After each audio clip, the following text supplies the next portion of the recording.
Her nails are painted green, a cigarette in her mouth as she miles. Hey dear, how you been? Gray skies out the window, but she's a summer breeze. Come and set the tone now, dear. Come sit down next to me, Susan. Magandang araw. Halina sa Sinsayan sa Bayorbor sa mataas na kahoy, Batangas. Ang Sinsayan sa Bayorbor Heritage House. Ano nga ba ang Sinsayan sa Bayorbor? Sinsayan meaning I visit. Ang Bayorbor ay baryo.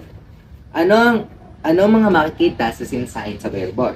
Pakilito ang lumang ancestral house. Ang bahay ni Tikya o Tikya's Toy House.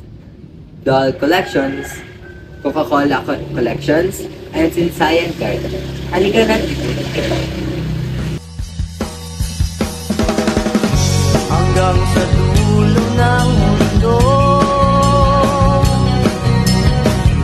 hanggang mahulog ang dala. Masdan mo aking mata, di mo ba nakikita? Ako ngayon, hindi pa nasa nangita. Gusto mo ba sumama? At ngayon, nandito kami sa Ligisty Mansion. Na sa kasalukuyan ay tinatawag na pamahalaan sa Panginoon. At ito ay binuo noong 1900s na pinamumunuan ni Don Rufino Ligisty at Don Rufina Pangaliban. Dito ay makikita naman natin ang mga naging mayor ng Balkan.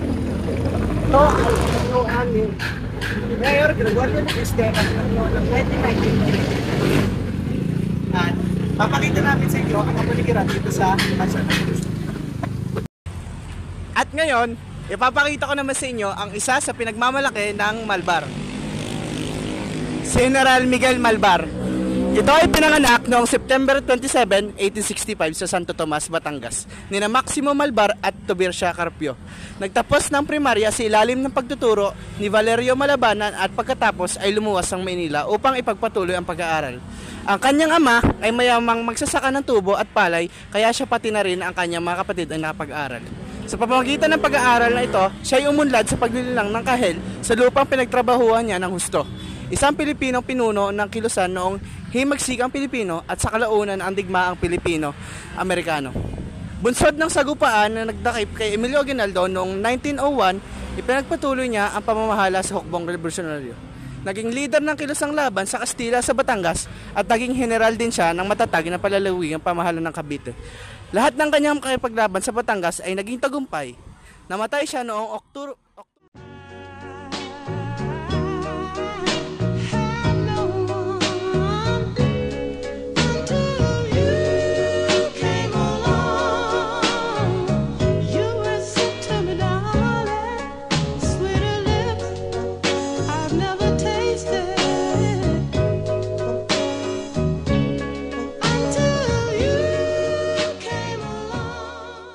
At ngayon, nandito naman tayo sa Casa de Segunda.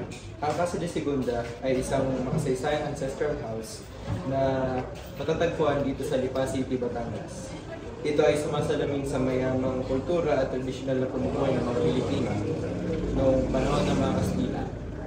Ang bahay ay itinayo bandang 1870 at ginawa sa istilong bahay na bato na may halong bato at kahoy, malalawak na bintanang kapis, at maluwang na loob na angkop sa klima ng ating bansa.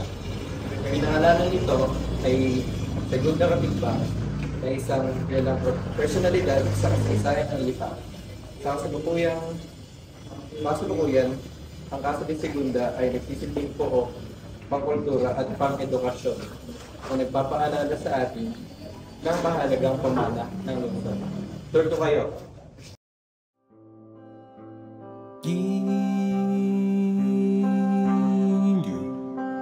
Kung pahintulutan mo ako,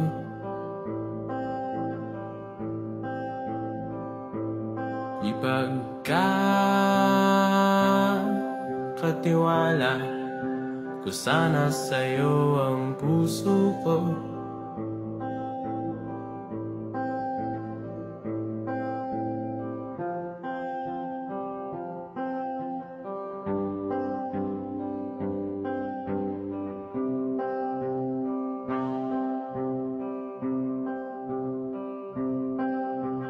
alamat lang ba ang pahinga ng dalawang puyat sa pira-piraso, mga bugtong nagtatanong, sagot ay di mahalaga, sapat na sa'kin nariyan ka, paumanhin, paumanhin.